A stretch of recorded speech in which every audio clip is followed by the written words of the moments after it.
Welcome to Calvince and Math. Let us look at this nice equation. Solve for x and y, and you have these three matrices. That is 1, 2, y 4.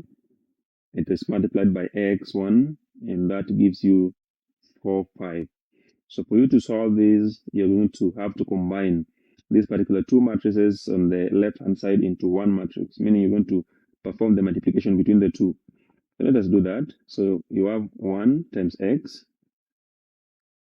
plus 2 times 1, and then you have y times x plus 4 times 1,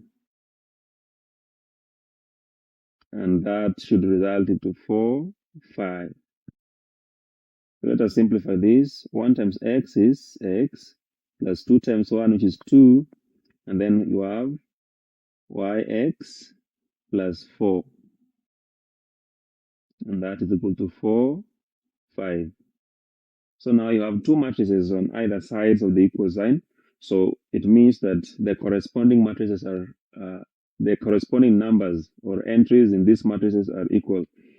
So the first one is x plus 2 is equal to 4 because they are corresponding. So x plus 2 is equal to 4.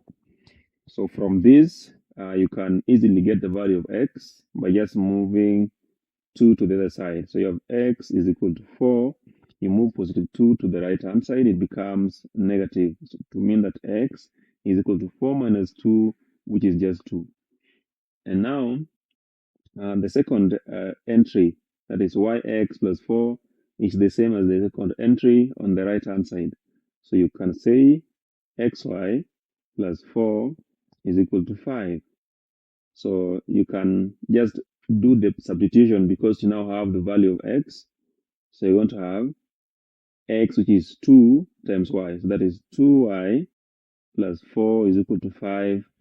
You can move the constant term to the right hand side so that you have 2y is equal to 5 minus 4.